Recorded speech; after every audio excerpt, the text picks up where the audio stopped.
This is a screencast of Not Without Laughter by Langston Hughes.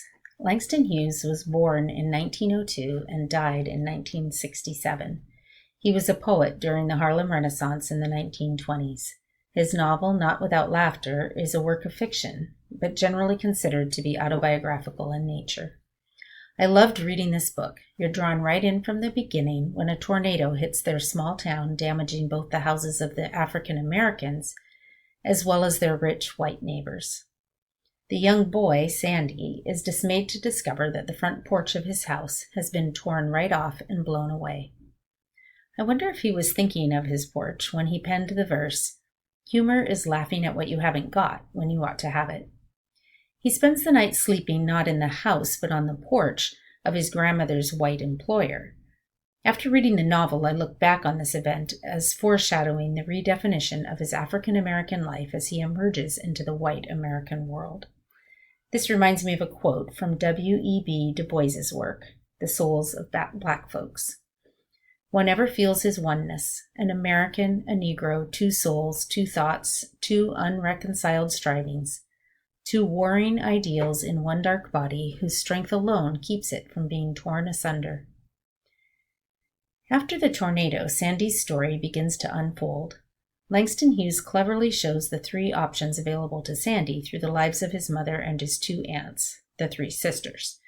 Their lives represent three choices open to Black Americans searching for a meaningful life in the beginning of the 20th century. As a child, Sandy lived with his mother and grandmother. His grandmother was a very religious woman who had great dreams for him and encouraged him to go to school so that he could grow up to be the next Booker T. Washington. Sandy's mother, Angie, worked as a cook and maid for a white family in town. She was of the opinion that she was fortunate to have a job at all and kept her head down, working faithfully despite the lack of gratitude from her employer. She had no desire or hope to change the circumstances of her life. Sandy's Aunt Tempe lived in town and had married well. She dressed and styled her hair like a white woman and felt that she would have the best advantages in life trying to be as white as possible. This was problematic, as no matter how hard she tried, there were always doors that were closed to her. The other aunt is Sandy's Aunt Harriet. Harriet didn't particularly want to go to work or go to school, but liked to go to dances and spend time having fun with the boys. This resulted in her ending up living as a streetwalker in town. As a child, Sandy was a good student through middle school. In high school, his mother moved to Detroit and his grandmother died, so he ended up living with his Aunt Tempe in town. She bought him nice clothes and made sure he studied hard. Eventually, however, he tired of her strict lifestyle and left to join his mother in Detroit. His mother, who was ill by this time, just wanted him to work hard as a bellhop and bring home a paycheck.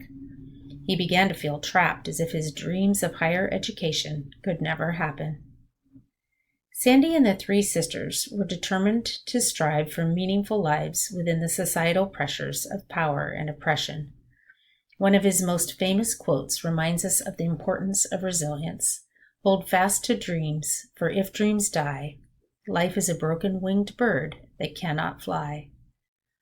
To find out how Sandy's story ends, you'll have to read the book. I'm going to close with this poem that Langston Hughes wrote. "Because my mouth is wide with laughter, and my throat is deep with song, you do not think I suffer after I have held my pain so long?" Although the Harlem Renaissance was a literary, artistic, and intellectual movement that kindled a new Black cultural identity, the path to self-determination and this new identity came through a past of pain and suffering, but not without laughter. Educator takeaways include discussions on the themes presented in the book on the effect of African American folk traditions on Black cultural identity and the theme of resilience through power and oppression.